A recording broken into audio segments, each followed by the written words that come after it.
Udah, Pot.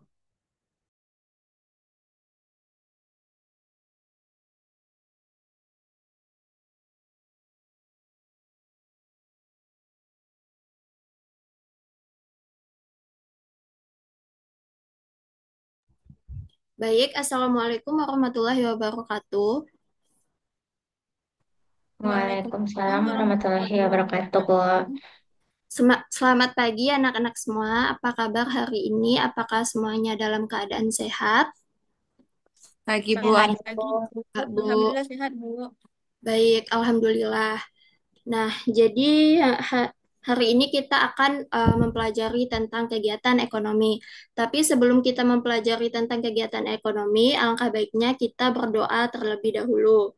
Silahkan doa dipimpin oleh ketua kelas. Silahkan Vindia memimpin doa.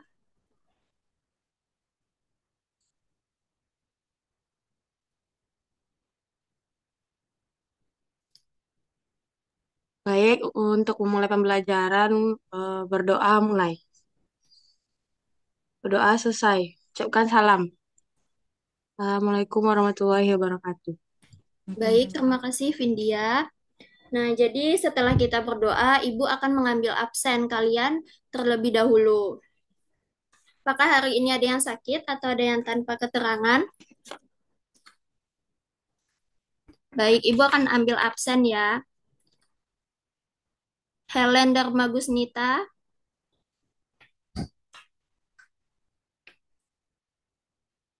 Mutiara Rahayu,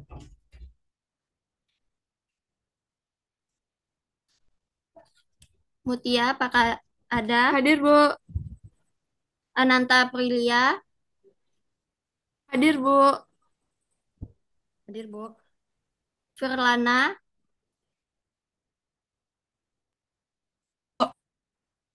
Baik. Nah, setelah ambil absen, Ibu akan jadi hari ini kita membahas tentang kegiatan ekonomi. Tapi sebelum kita membahas tentang kegiatan ekonomi, minggu lalu kan kita sudah mempelajari tentang peran pelaku ekonomi, di mana peran pelaku ekonomi ini sangat berhubungan dengan kegiatan ekonomi, yaitu sangat ada kaitannya dengan kegiatan ekonomi. Nah, jadi hari ini kita akan mempelajari tentang kegiatan ekonomi.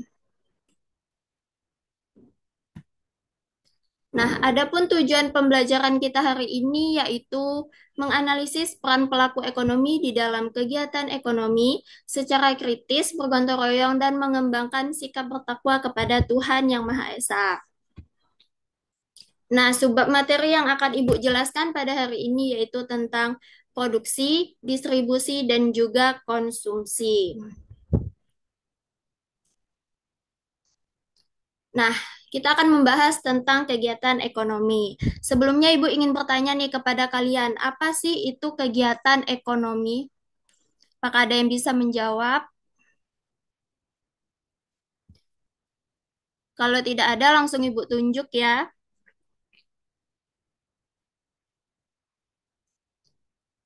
Silahkan Welly, Izin apakah Welly Bu. bisa menjawab?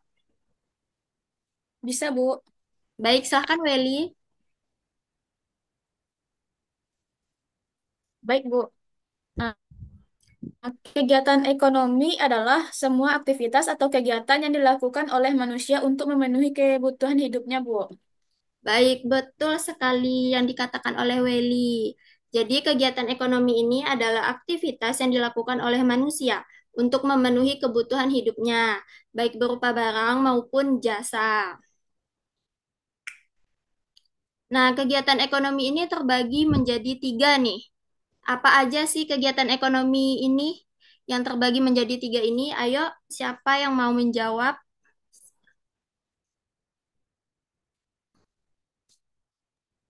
Ada yang mau menjawab? Izin Bu. Ya, Welly. Nah, baik Bu, kegiatan ekonomi terbagi menjadi tiga, di mana yang tiga itu ialah yang pertama itu produksi, yang kedua kegiatan distribusi, dan ketiga kegiatan konsumsi Bu. Ya, betul sekali ya, Welly. Jadi, yang pertama yaitu produksi, yang kedua distribusi, dan yang ketiga konsumsi. Nah, kita akan membahas satu persatu, yaitu yang pertama, kita akan membahas tentang produksi. Jadi, produksi ini adalah kegiatan untuk memproduksi atau menghasilkan barang dan jasa. Jadi, produksi ini merupakan kegiatan untuk menambah nilai guna suatu barang atau menciptakan barang baru untuk memenuhi kebutuhan manusia.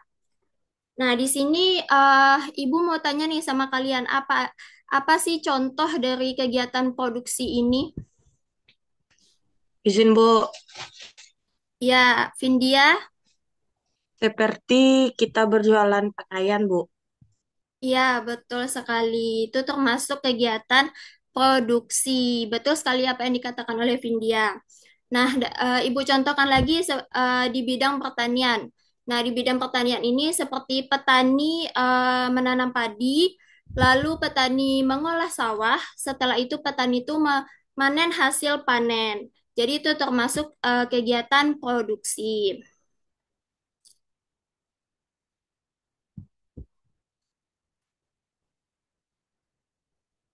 Nah, jenis produksi. Jenis produksi ini terbagi menjadi dua, yaitu produksi barang dan juga produksi jasa.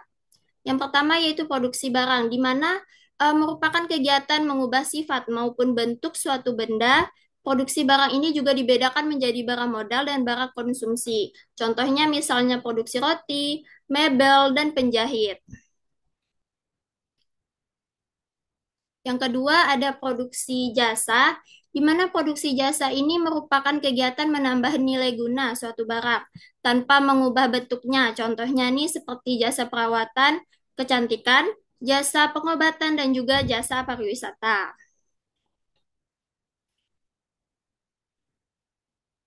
Nah, adapun tujuan dari kegiatan produksi. Tujuan kegiatan produksi ini adalah untuk memenuhi kebutuhan manusia di dalam rangka mencapai kemakmuran. Kemakmuran ini merupakan keadaan di mana jumlah alat memuas kebutuhan cukup dan dapat digunakan untuk memenuhi kebutuhan manusia.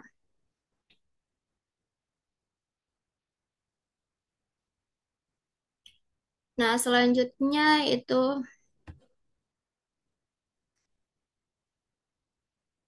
Nah, adapun tujuan khusus dari kegiatan produksi, yaitu bertujuan untuk meningkatkan keuntungan bagi produsen ataupun perusahaan.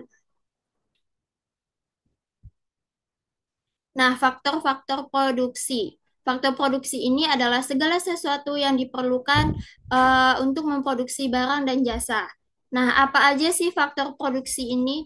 Ada yang bisa menjawab? Silahkan bersuara. Apa aja contoh dari faktor produksi ini?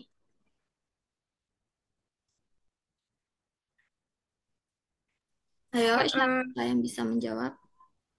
Izin Bu, Iya, Mutia, silahkan. faktor produksi terdiri dari faktor produksi alam dan faktor produksi tenaga kerja, Bu. Ya, betul sekali, Mutia. Jadi, eh, faktornya itu terdiri dari faktor alam, tenaga kerja, modal, dan juga kewirausahaan. Selanjutnya yaitu membahas tentang distribusi. Nah, sebelum membahas distribusi ini, Ibu mau tanya lagi nih sama kalian, apa sih itu distribusi? Tadi kan sudah Ibu jelaskan tentang produksi, sekarang distribusi. Ayo, siapa yang bisa menjawab apa itu distribusi? Izin Bu, Iya, Mutia, silahkan. distribusi itu merupakan kegiatan menyalurkan atau menjual barang dan jasa kepada pemakai akhir atau konsumen, Bu. Ya, betul sekali Mutia. Jadi, distribusi ini adalah kegiatan yang dilakukan untuk mendistribusikan barang dan jasa dari produsen kepada konsumen. Nah, distribusi ini tidak akan berguna jika hasil produksi ini tidak disalurkan dengan baik kepada konsumen. Distribusi ini juga dapat dilakukan oleh perseorangan maupun lembaga distribusi. Nah, distribusi ini ada pun tujuannya nih. Tujuannya itu yaitu sebagai agen penyalur hasil produksi dari produsen kepada konsumen agar hasil produksi ini dapat dimanfaatkan oleh masyarakat secara maksimal.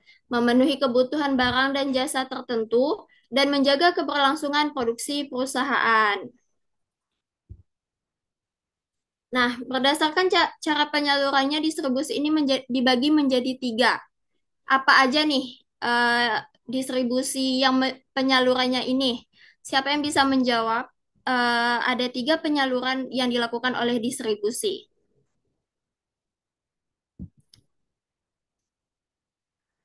Pak Mutia bisa menjawab? Tidak, baik. Jadi distribusi ini dibagi menjadi tiga penyaluran, yaitu distribusi langsung, distribusi semi langsung, dan tidak langsung.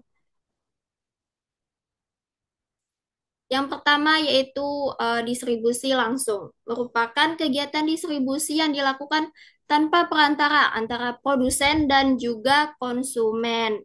Nah, Ibu mau tanya sama kalian nih, apa sih contoh dari distribusi langsung ini?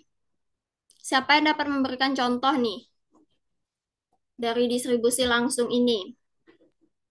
Saya, Bu. Ya, Vindia. Contohnya petani yang menjualkan berasnya itu langsung ke pasar. Iya, betul sekali Vindia. Jadi, eh seperti yang Ibu bilang tadi di bidang pertanian, yaitu petani menanam padi, lalu mengolah sawah, setelah itu memanen hasil panen. Lalu setelah hasil panen itu dikelola, petani itu menjual padinya itu ke pasar, tapi dalam bentuk beras. Nah, itu dimaksud dengan distribusi langsung.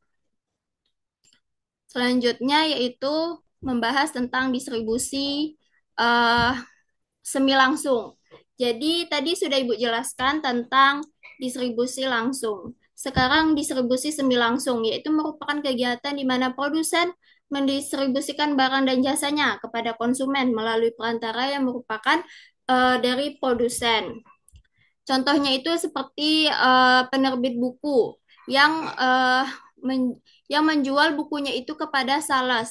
Lalu sales itu menjual buku yang penerbit buku itu kepada konsumen.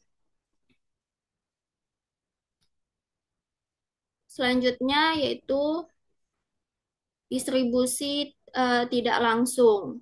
Nah, distribusi tidak langsung ini merupakan kegiatan di mana produsen mendistribusikan barang dan jasa mereka melalui perantara. Perantara tersebut dapat berupa agen, minimarket, pasar, dan pedagang kecil. Nah, Ibu mau tanya lagi nih, siapa yang dapat mencontohkan distribusi tidak langsung? Tadi sudah ada yang mencontohkan distribusi langsung nih. Nah, sekarang Ibu mau bertanya apa contoh distribusi tidak langsung?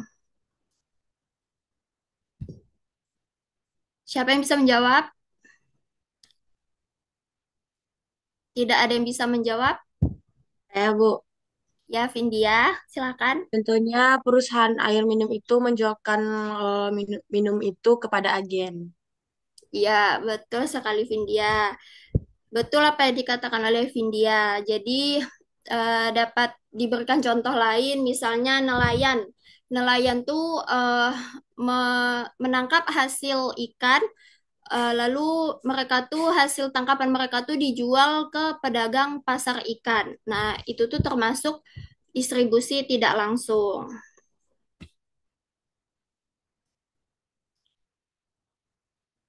Nah, selanjutnya tadi sudah membahas tentang produksi, distribusi. Sekarang membahas tentang konsumsi. Konsumsi ini merupakan kegiatan menghabiskan atau mengurangi manfaat suatu barang untuk memenuhi kebutuhannya. Manusia melakukan konsumsi untuk keberlangsungan hidupnya.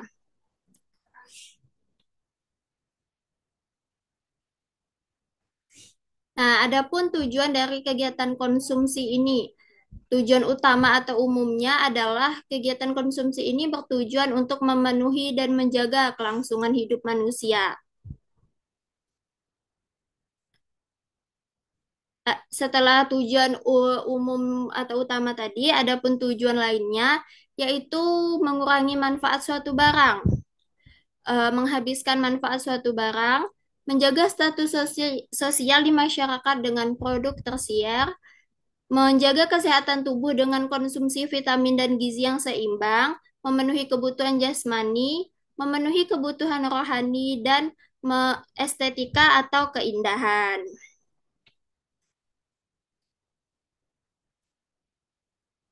Nah, konsumsi ini juga terbagi nih menjadi beberapa perbedaan. Karena kebutuhan manusia ini berbeda, maka konsumsi ini dilakukan di setiap orang yang juga berbeda. Ada beberapa yang mempengaruhi perbedaan konsumsi, yaitu ada faktor internal dan faktor eksternal. Nah, faktor internal ini yaitu faktor yang berasal dari dalam seseorang meliputi motivasi, sikap, dan selera.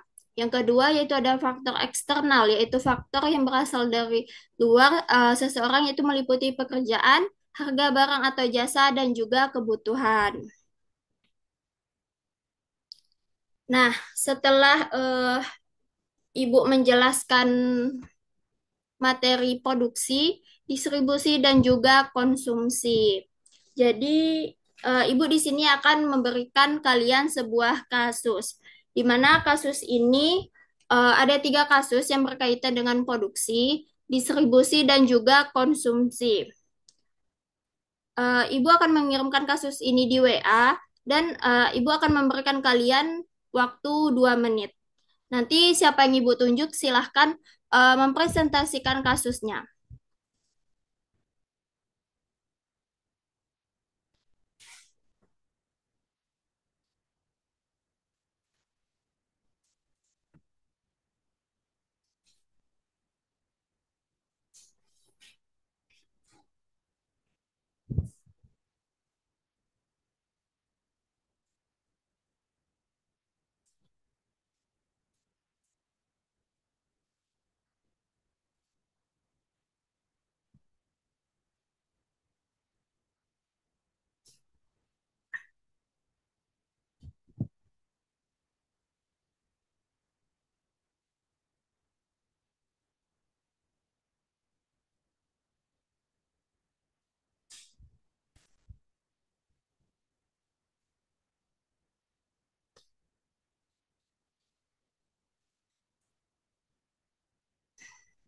Baik, silahkan siapa yang mau membacakan kasusnya? Kalau tidak ada, langsung Ibu tunjuk. Saya, Bu. Oh, ya baik Mutia, silahkan. Oke, oke Bu. Awal tahun 2020, Indonesia dibuat geger oleh virus baru yang datang dari kota Wuhan, Cina, yaitu coronavirus atau yang lebih dikenal dengan sebutan virus corona atau COVID-19 telah menyerang hampir seluruh negara di bumi, tidak terkecuali Indonesia.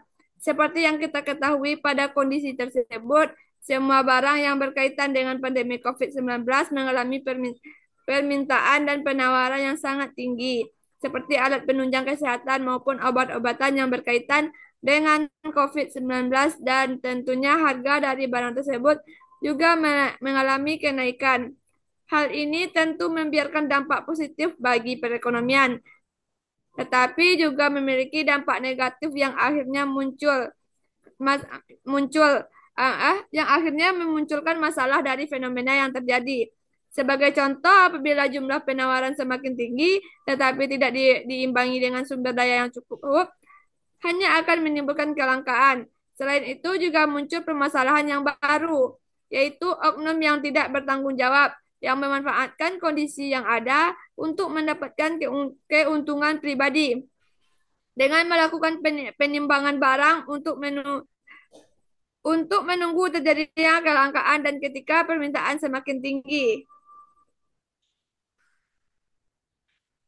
Uh, Pada akhirnya, oknum tersebut akan menjual dengan harga yang tidak masuk akal, yang mana hal ini sungguh merugikan banyak orang yang sedang membutuhkan dan terlebih lagi pada saat itu sedang berada di situasi yang sangat sulit. Baik, terima Kita kasih. bisa lihat sendiri contohnya. Baik, terima kasih Mutia, sudah cukup ya. Jadi, di sini membahas tentang COVID-19, di mana bagaimana caranya agar ketersediaan masker dapat selalu ada jika masyarakat membutuhkan, dan upaya apa yang harus dilakukan oleh pemerintah agar kegiatan produksi di Indonesia ini dapat berjalan dengan baik, yaitu menjaga ketersediaan bahan baku. Pemerintah bisa mempercepat impor bahan baku masker, alat kesehatan, dan juga kebutuhan industri lain, atau mencari alternatif bahan baku lokal. Nah, setelah penjelasan yang Ibu berikan tadi, apakah semuanya paham dengan apa yang Ibu jelaskan tentang produksi, distribusi, dan juga konsumsi? Paham, Bu. Paham, Bu. Nah, jadi dapat ditarik kesimpulan nih. Siapa yang dapat memberikan kesimpulan nih tentang kegiatan ekonomi ini? Yang yang bersuara paham tadi, apakah bisa menyimpulkan dari kegiatan ekonomi ini?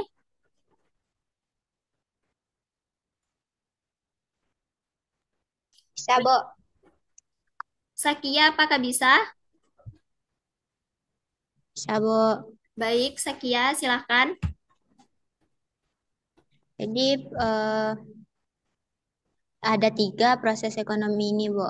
Yang pertama itu ada produksi, eh, produksi, distribusi, dan konsumen, Bu. Jadi eh, masing-masing dari tahap-tahap ini memiliki perannya masing-masing, seperti produksi, memproduksi barang, lalu mendistribusi, mengirimkan, atau sebagai penyambung tangan antara penghasil dan konsumen, Bu. Dan konsumen adalah pemakainya, Bu.